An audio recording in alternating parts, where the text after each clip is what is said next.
పెట్టుబడిలో నెలకు 50,000 నుండి 10 లక్షలు సంపాదించాలనుకుంటున్నారా? ఈ వెబినార్ లో జాయిన్ అవ్వండి.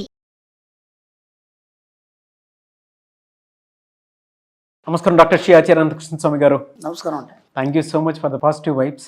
రాగానే అట్లా ఒక్కొక్క పాజిటివ్ వైబ్స్ వస్తూ ఉంటాయి. Thanks a lot. పెట్టుకునే వస్తాను. ఎస్. సో చాలామంది అంటే మనం సబ్జెక్ట్ స్టార్ట్ చేసే ముందు క్లాసెస్ ఎక్కువ మంది అడుగుతున్నారు. ఎప్పుడు ఉండే అవకాశం ఉంది, ఎక్కడెక్కడ ఉండే అవకాశం ఉంది? అలాగే 1 సెప్టెంబర్ వచ్చి వైజాగ్, 8 సెప్టెంబర్ వచ్చి తిరుపతి, 15 సెప్టెంబర్ వచ్చి రాజమండ్రి అండి, 22 సెప్టెంబర్ వచ్చి హైదరాబాద్, 29 సెప్టెంబర్ వచ్చి అనంతపురం అండి, 6 అక్టోబర్ వరకు విజయవాడలో, అలాగే 27 అక్టోబర్ బెంగళూరు. అక్టోబర్ వరకు మన షెడ్యూల్ ఫిక్స్ అయిపోయింది. అంతే ఈగర్గా కూడా వెయిట్ చేస్తున్నటువంటి వాళ్ళు ఉన్నారు అందరూ. 657 మనీ మంత్ర వీడియో. ఏ వీడియోలో ఏం చెప్తున్నారు? ఇక్కడ విచిత్రం ఏంటంటే డబ్బు ఎందుకు చిక్కట్లేదు. అంటే మనం డబ్బు మీద ఎన్నోసార్లు చెప్పుకున్నాం, ఎంత చెప్పుకున్నా తక్కువే కదా. ఎందుకంటే ప్రతి దగ్గర డబ్బే అవసరం కాబట్టి ఎప్పుడెప్పుడు మనకు ఐడియా వచ్చిన కొత్త కొత్త ఆలోచనలు అన్నీ కూడా మనం అందరికీ మనం తెలియజేయడం మన బాధ్యత కాబట్టి చెప్తున్నాం. డబ్బు ఎందుకు చిక్కడం లేదు, ఇది చాలా ఈజీ, చాలా సున్నితమైంది, దాంతోపాటు చాలా హార్డ్ కూడా. ఒకప్పుడు ఈ డబ్బు అంటే ఎందుకు చిక్కట్లేదు అనేది చాలా పరిశోధన చేసినప్పుడు ఎక్కడ దానికి మార్గం దొరకలేదు. ఈరోజు వద్దంటే డబ్బు వస్తుంది అందరికీ. వద్దంటే డబ్బు వస్తుంది. ఎలా వస్తుంది, ఎందుకు వస్తుంది అంటే ఒకసారి రావడం స్టార్ట్ అయింది. ఓకేనా, ఒకసారి రావడం స్టార్ట్ అయితే ఇక అది ఆగదు, దాన్ని కూడా ఆపలేడు. ఓకేనా, ఎవరితో సాధ్యం కాదు. ఇక అది వచ్చేంతవరకు మనం ఏం చేయాలి, ఎందుకు రావట్లేదు, దీని మీద మనం కొద్దిగా డిస్కషన్ చేద్దాం. ఓకేనా, ఫస్ట్ ఆఫ్ ఆల్ ఏంటంటే డబ్బు రాకపోవడానికి కారణం ఏంటంటే మన డబ్బుపరమైన ఆలోచనలు ఇప్పటివరకు చేయలేదు. ఫస్ట్ పాయింట్ మనం ఎక్కడ మిస్టేక్ చేస్తున్నాం మనం అంటే డబ్బుపరమైన ఆలోచనలు మనం ఎక్కడ చేయలేదు. ఎందుకంటే అందరూ ఏమనుకుంటున్నారంటే డబ్బు సంపాదించడం అంటే నేను ఏదో పని చేస్తున్నాను, నాకు ఎంతో కొంత వస్తుంది, దాంతో నా కుటుంబం నడుస్తుంది, అదే డబ్బు సంపాదించడం అని ఫీల్ అయిపోతున్నారు వాళ్ళందరూ. అది డబ్బు సంపాదించడం కాదు, అది వృత్తి. అది అంటే నీ జీవనాధారణం కోసం చేసే వృత్తి, అది లేదా ఒక పని ఏదన్నా కావచ్చు. ఇంతకుముందు మనకు రాజుల కాలంలో ఏంటంటే అక్కడ నీకు వృత్తి అనేది ఇచ్చేది కాదు.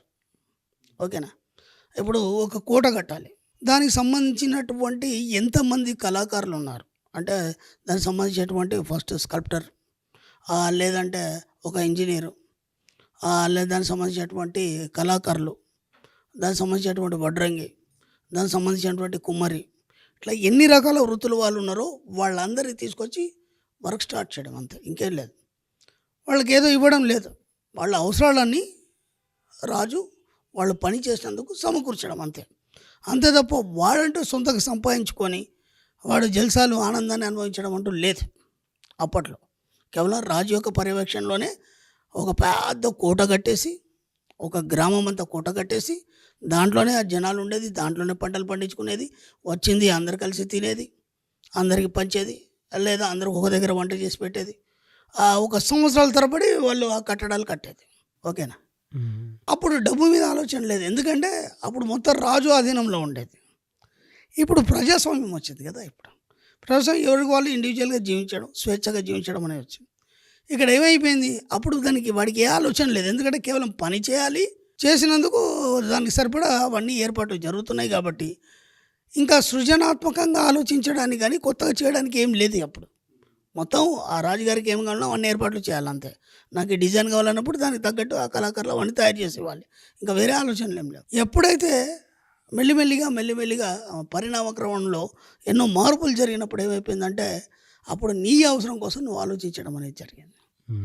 నీ అవసరం కోసం నువ్వు ఆలోచించడంలో అక్కడ ఆయన యొక్క హ్యాండ్ ఓవర్లో ఉండేది. ఇప్పుడు నీకు నువ్వే సంపాదించుకోవాలి కాబట్టి సంపాదించుకోవడం కోసం ఏదో ఒక వృత్తి చేయాలి.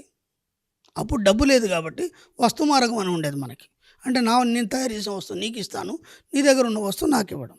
తర్వాత డబ్బు అనేది క్రియేట్ చేసుకున్నాం కాబట్టి అప్పటి నుంచి డబ్బు మీద ఆసక్తి పెరిగింది. ఎందుకంటే ఖచ్చితంగా నువ్వు ఇంత డబ్బు సంపాదించి నీ జీవనం అనేది కొనసాగించాలనుకున్నప్పుడు అప్పుడు ఏం చేసామంటే ఆ డబ్బు సంపాదించడానికి మనం ఏదో వృత్తిని అనుకోవడం, లేదంటే ఏదైనా పని చేయడం, ఇవన్నీ ఏర్పడ్డాయి. ఇప్పుడు మీరు దేనికోసం చేస్తున్నారు పని అంటే నా కుటుంబాన్ని పోషణ కోసం నేను పని చేస్తున్నాను. ఇప్పుడు చెప్పండి, అక్కడి నుంచి ఎక్కడ దాకా చూస్తే డబ్బు విషయం ఎక్కడన్నా ఉందా, డబ్బు ప్రసక్తి ఎక్కడన్నా ఉందా? మరి డబ్బు కోసం ఎవరు పని చేయట్లేదే. ఇప్పుడు ఒక ఎంప్లాయీ ఉన్నాడు, నెలకు 1,50,000 సంపాదిస్తాడు, అది కూడా సరిపోదు. ఎందుకు సరిపోదు అంటే నువ్వు కేవలం నీ కుటుంబ పోషణ కోసం వృత్తి కోసం మాత్రమే అది చేస్తున్నావు కాబట్టి అది సరిపోదు. ఇప్పుడు డబ్బు సంపాదించడం అంటే ఏంటి? కేవలం డబ్బు గురించి ఆలోచించాలి.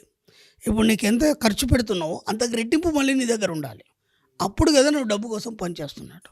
ఈ ఆలోచనలు సామాన్యంగా ఎవరికి రాలేదు ఇప్పటివరకు. అర్థమైందా? అంటే డబ్బును మనం సంపాదించాలి, దాని ద్వారా మనం ఇవి చేయొచ్చు, మనం ఇంత ఆనందంగా ఉండొచ్చు, ఇంత సుఖాన్ని అనుభవించవచ్చు, ఇవన్నీ ఆలోచనలు మనకి ఎవరికి లేవు.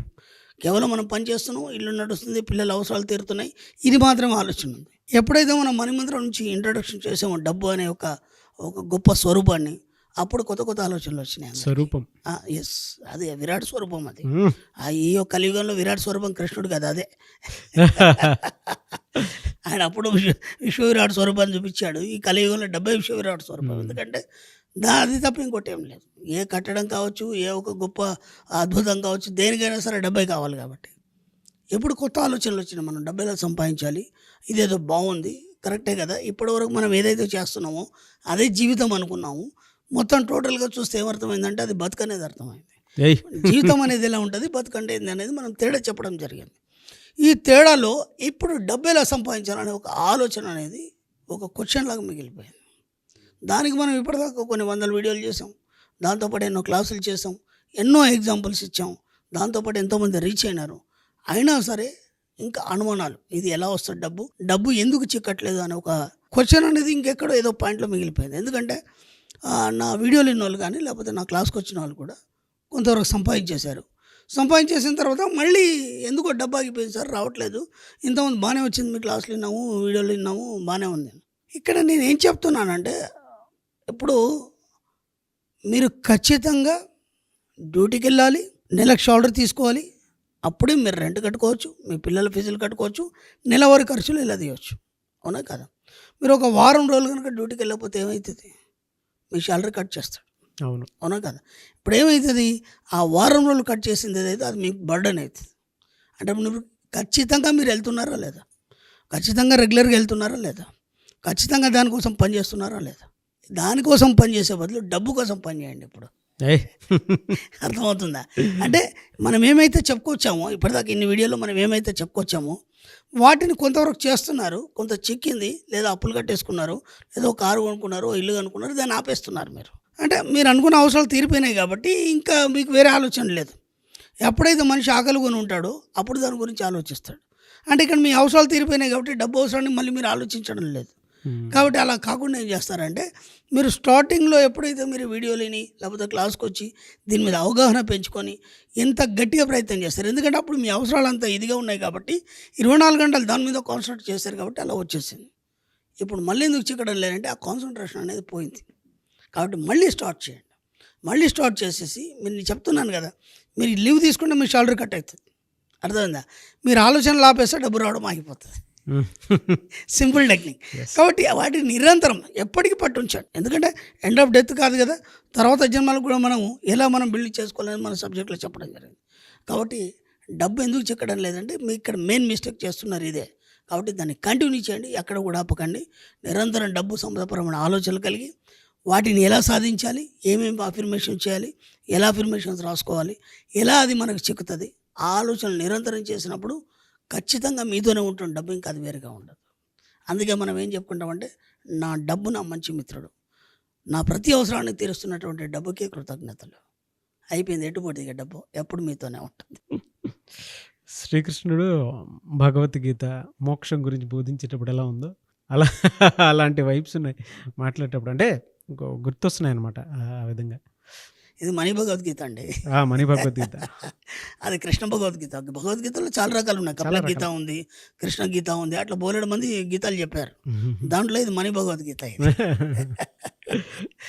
థ్యాంక్ యూ అండి, థ్యాంక్ యూ. మనని కూడా సృష్టించింది భగవంతుడే.